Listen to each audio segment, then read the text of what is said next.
Ich habe, glaube einfach das Leben lang so einen kindlichen Glauben, so eine Basis, wo ich einfach muss sagen, ja, der liebe Gott ist gut.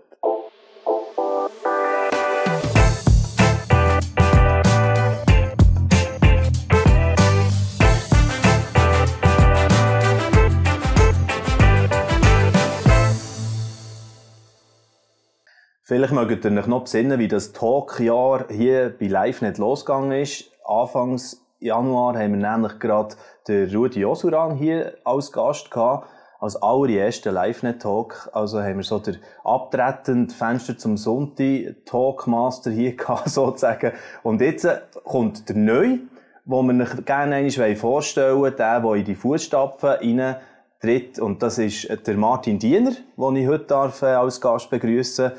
Freut mich sehr, Martin, dass die Fahrt auf das Bern hast auf dich genommen, gell? So schön, Bern. Ja. So schön. Ja, das stimmt allerdings. Aber ihr könnt euch auch nicht beklagen. Ihr habt's auch eben schön. Du bist ja sehr häufig so ein bisschen am Zürichsee unterwegs, gell? Also natürlich zu Rapperswil, Radio Zürichsee ist so ein bisschen deine Welt und vieles, was dort hier sich eben darum abspielt. Und jetzt kommt plötzlich ganz ein neues Kapitel. Fenster zum Sonntag-Talk, den du moderieren willst, ab Oktober.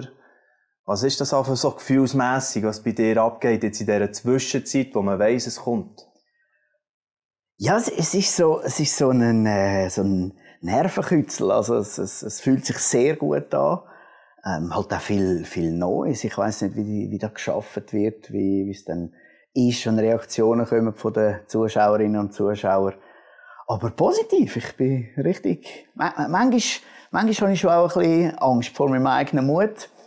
Aber, nein, das kommt gut, Ich freue mich. Ja, natürlich schon, wo man auch so ein bisschen merkt, hui, da kommen recht viele Erwartungen damit, gell?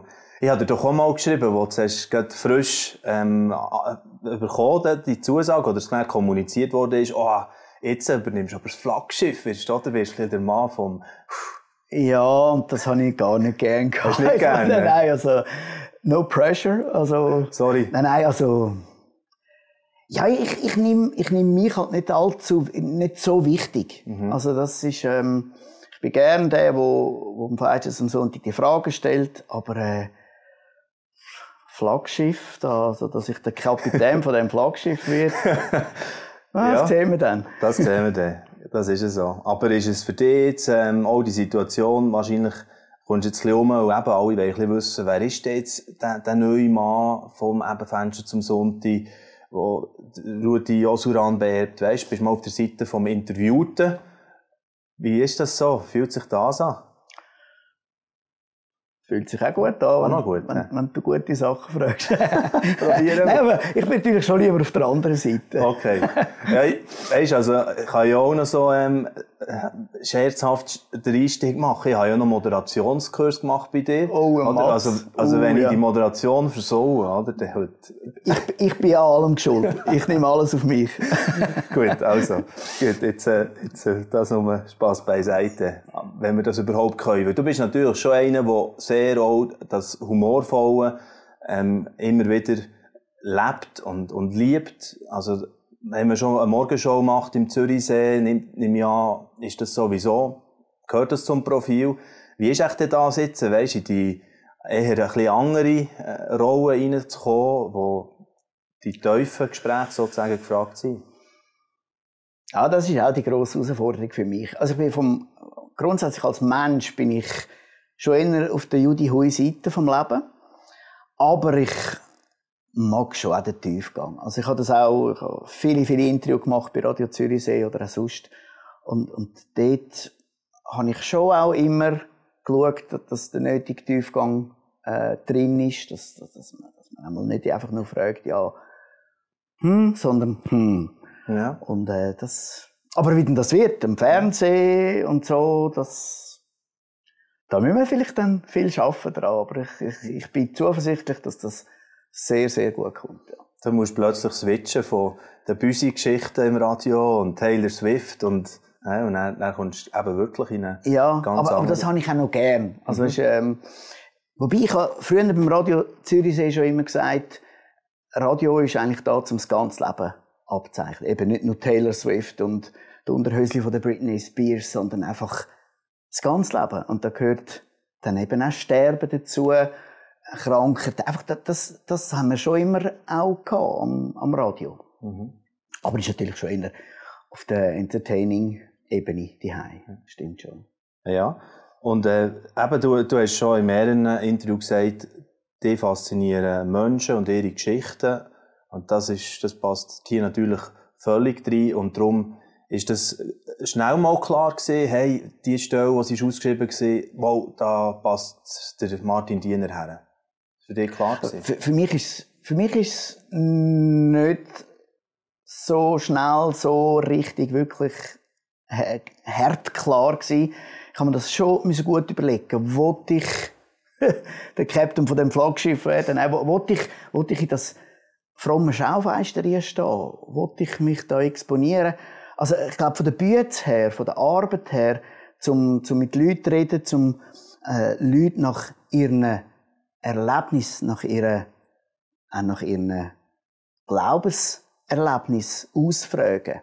Das ist für mich immer klar gewesen, dass ich das gern machen. Und dann habe ich dann auf einmal gesagt, jetzt mache ich das. Aber es hat gewisse Widerstände drin gehabt, die du zuerst klären müssen. Ja, ich merke es bei mir selber, wenn ich die Tagesschau schaue, und dann sehe ich die Moderatorin und denke, ja, die Bluse hat sie vor 3 Monaten schon angehabt. Also einfach, du schaust im Fernsehen halt viel, viel genauer her. Und das kann gut dann sein, dass jemandem mein Hemd nicht gefällt oder mein Gesicht oder mein Dialekt oder irgendetwas. Es hat so viel, wo man sich drin verbeissen beim Fernsehen. Viel mehr wieder beim Radio. Und das haben wir gut überlegt.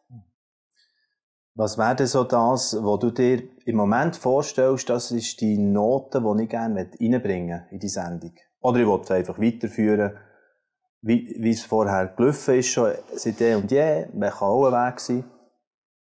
Also da wird sich dann zeigen, wie und ob man diese Sendung entwickelt beim Fenster zum Sonntag. Was auf jeden Fall gleich wird sein, es wird gute Leute haben, das Redaktionsteam, die werden da knallhart auch weiterarbeiten und gute Leute mit guten Geschichten bringen. Das ist ganz klar. Wie sich es dann entwickelt, ob wir irgendwelche Formatanpassungen müssen machen, das wird sich zeigen. Aber auf jeden Fall, ich bin nur der die Fragen stellt. Und die Gäste müssen gut sein und dann kann das auch so weitergehen, wie es jetzt ist. Einfach ein gutes Gespräch. Genau. Und dort hast du ja wirklich einen riesigen Rucksack an Erfahrungen, viele Leute, die du schon getroffen hast.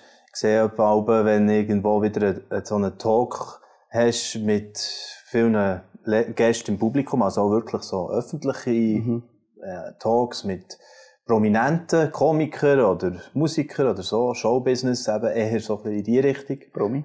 Ja, schon, Promis.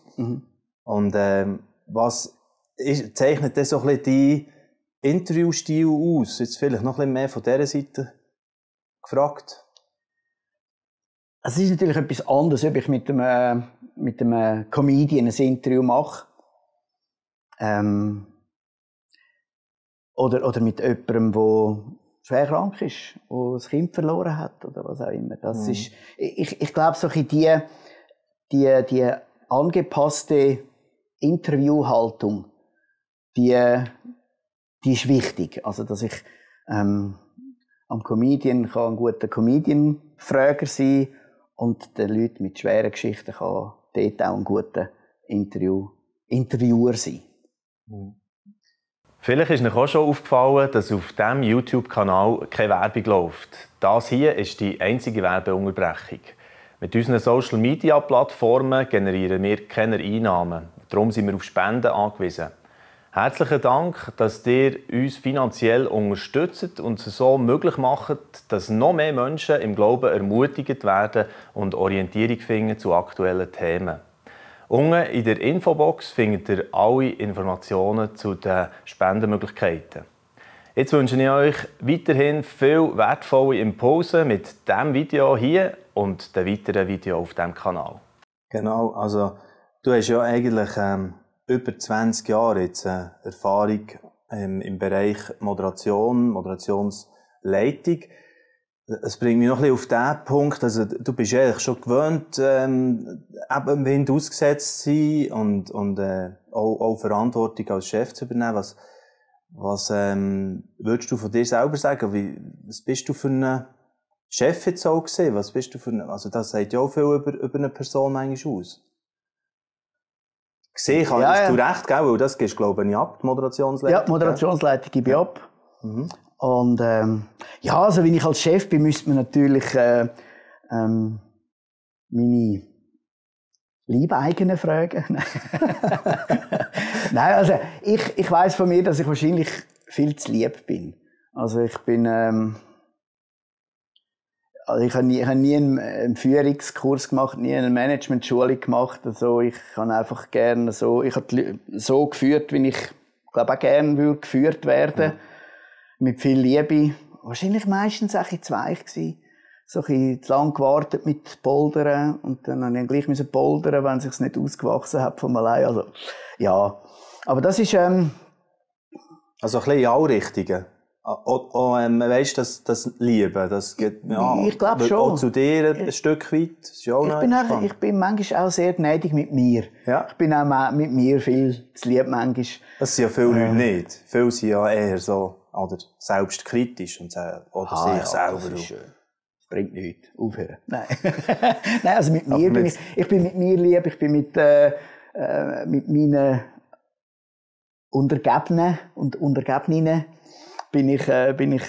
probiere ich lieb zu sein, aber ich kann auch schon Leute entlassen. Weißt du, das gehört dazu. Ich kann auch böse, aber es kostet mich einfach mehr dann. Mhm.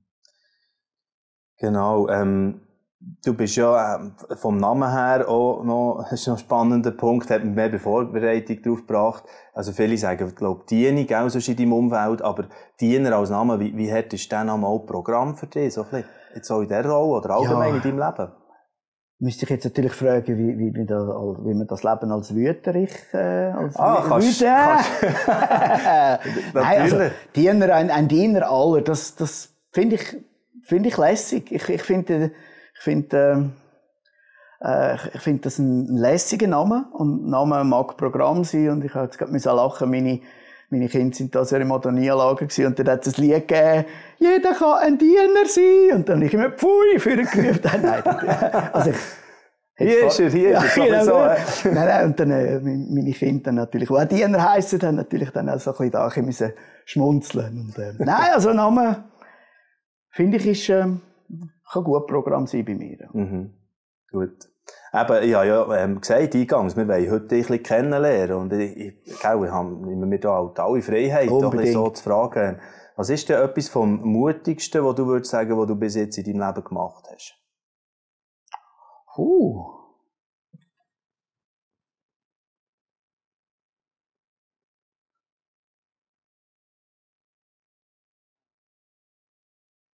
Steht dann nachher studiert.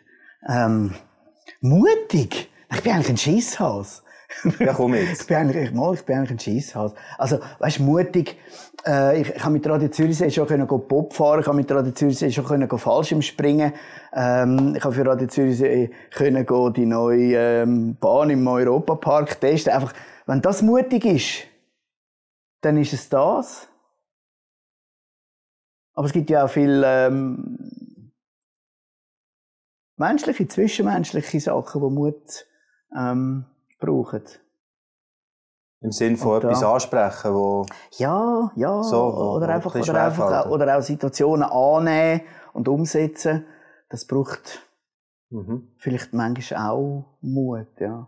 Aber, ich meine, in meinem höheren Alter hat schon so viele mutige Situationen gegeben. Ja, also. Das ist jetzt so schön rausgeschnurrt, gell?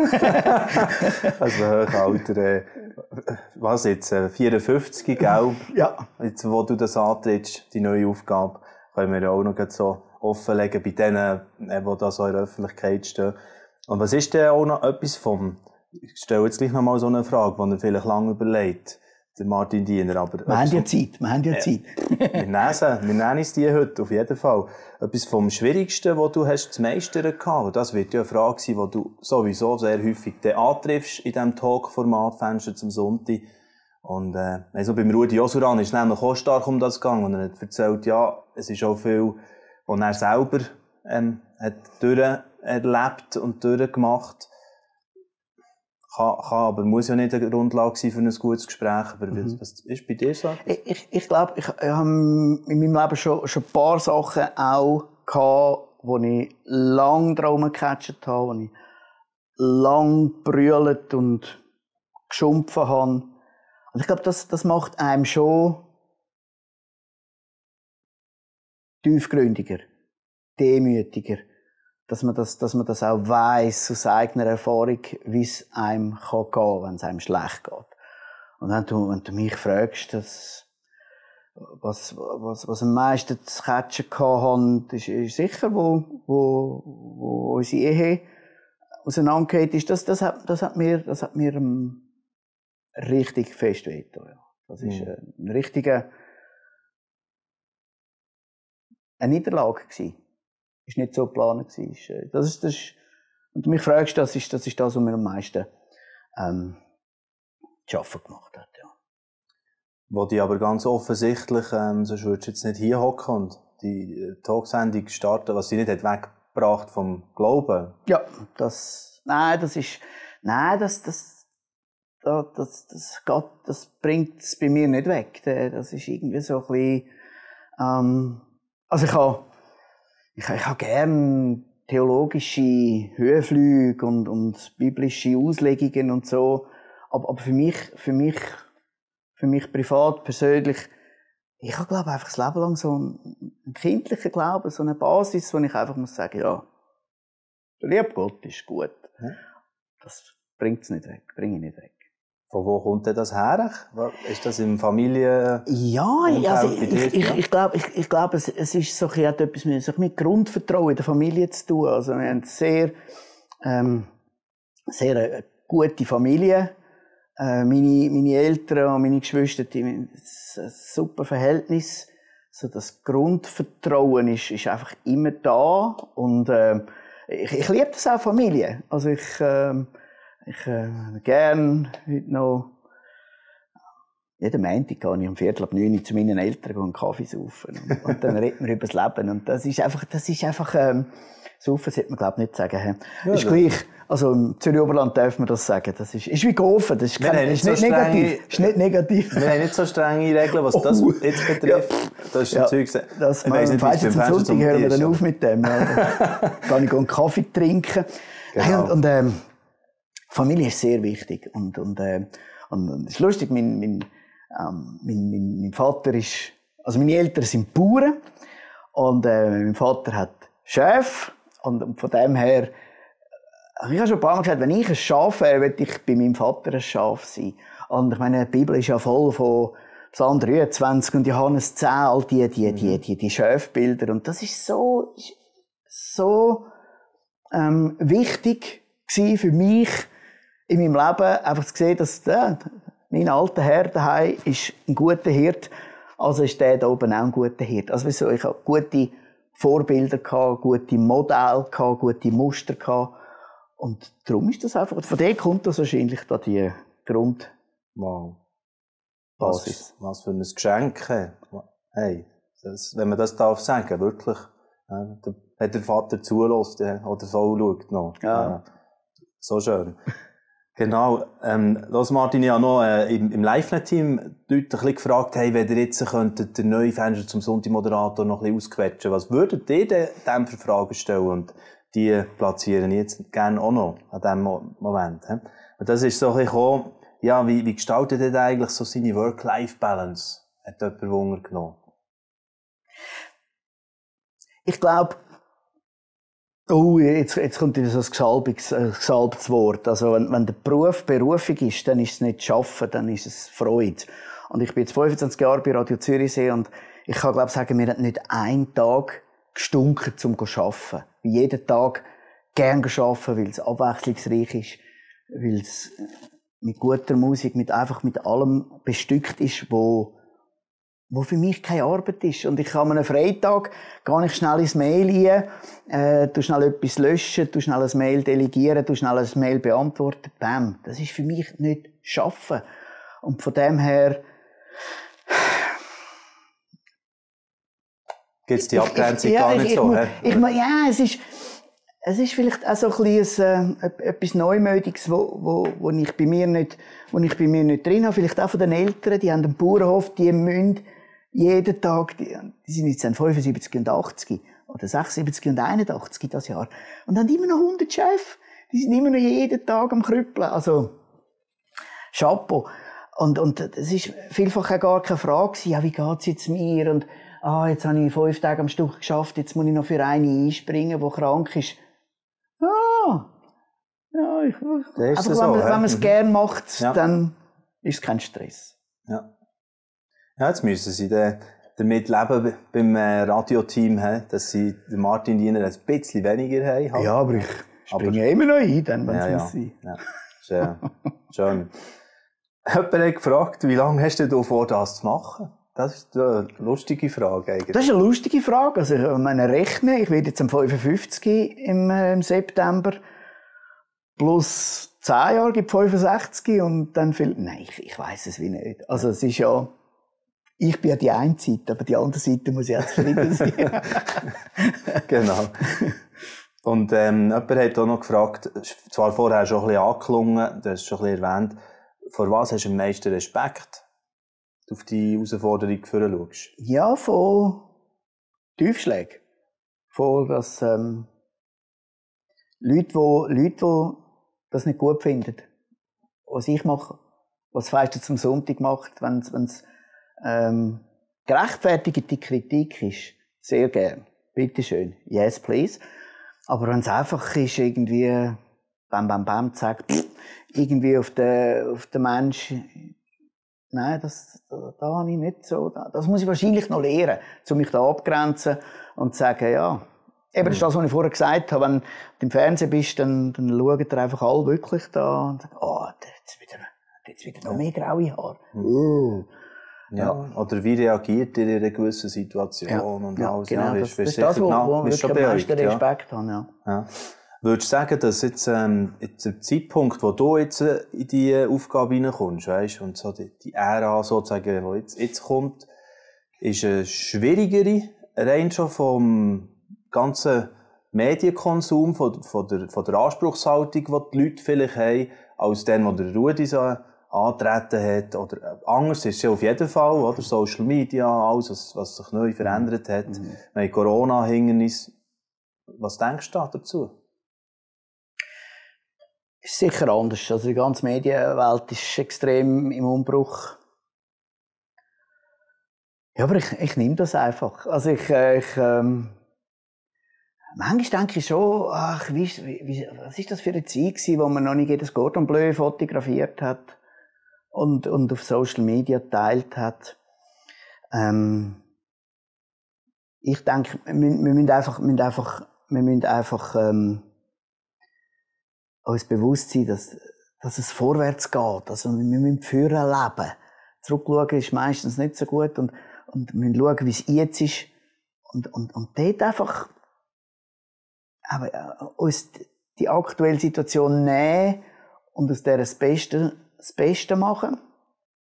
Also ich habe jetzt Angst aktuell, also was da weltweit die Kriegslust, die jetzt ist und also bei wenigen, aber es ist dann gleich halt einfach grosse Masse, die es dann betrifft. Grosse Gefahr auch, ja. Ja, also eben, die Zeit ist anders, aber ich schaue eigentlich nicht zurück und sage, ja, früher war alles besser gewesen. Nein, es muss vorher gehen, glaube ich. Ja, ich spüre etwas von so in der fröhlichen Haltung, eben, wo du vorher schon klar hast gesagt, im kindlichen Vertrauen, so die Teile zu übernehmen, deine Verantwortung können wahrzunehmen, sozusagen. Wahrscheinlich etwas können transportieren und reingeben. Also, ich meine, das ist ja das Lässige an diesen Sendungen. Es sind,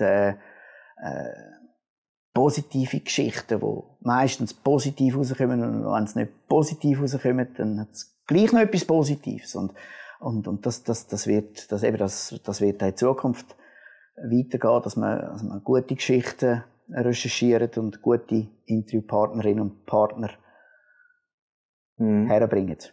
Jetzt hat es ja natürlich schon auch, das kommt manchmal ein bisschen salopp daher, aber es hat natürlich eine schöne Parallele zu dem, wo wir ja draufstehen, von der biblischen Wahrheit sozusagen. Am Schluss kommt es so gut aus, auch dort, oder? Also, da können wir in einem hoffnungsvollen Sinn vorwärts gehen. Und genau, finde ich total cool, dass das spürt man bei dir sehr raus und auch immer noch die Lust und die Freude, das jetzt anzupacken. Es ist dann am 19. 20. Oktober, wo das Wochenende wird sein, wo es losgeht. Wo wir gespannt sind, schon jetzt, was denn da für Gäste kommen und wie das eben dann tut mit dieser Sendung. Das wird auf jeden Fall auch anders. Ja. Schön. Danke vielmals, Martin, dass du hier warst. Und wir wünschen dir alles Gute dort hier drinnen, gell? So, genieß noch ein bisschen die Zwischenzeit, wo es ein bisschen ruhiger ist, glaube ich, mal ein Ausflug auf Bern nebendrin liegt, zum Beispiel. Und das schätze ich sehr. Und genau, viel sagen in dem Neuen, was kommt. Danke vielmals, Martin. Merci. Das ist also der Neue, den wir jetzt ein bisschen zusammen kennenlernen können, der gleich das Moderationsding übernimmt, den Moderationspart übernimmt von Fenster zum Sonntag und die auch Moderationskarte gleich übernimmt vom Rudi Josuran, der jetzt noch im Moment dran ist. Der Martin Diener. Also, wenn ihr Fragen habt an ihn oder einfach zu diesem Talk noch auch noch äußern, dann macht das. Er hat gang Kommentarspalte, wo man sich äußern dazu. Seid ein bisschen lieb, habt ihr es ja gehört. Nein. Er muss damit umgehen und ich ja sowieso auch. Also, die Meinung ist immer frei. Und danke vielmals, auch wenn ihr noch durch die beteiligen an dem Ganzen. Und wir tun auch die Links natürlich dazu, dass ihr informiert seid, wo, wie würde ich das Fenster zum Sonntag finden, wenn ihr das nicht schon längstens entdeckt habt. Gut. Danke vielmals für euer Interesse und bis gleich wieder. Tschüss.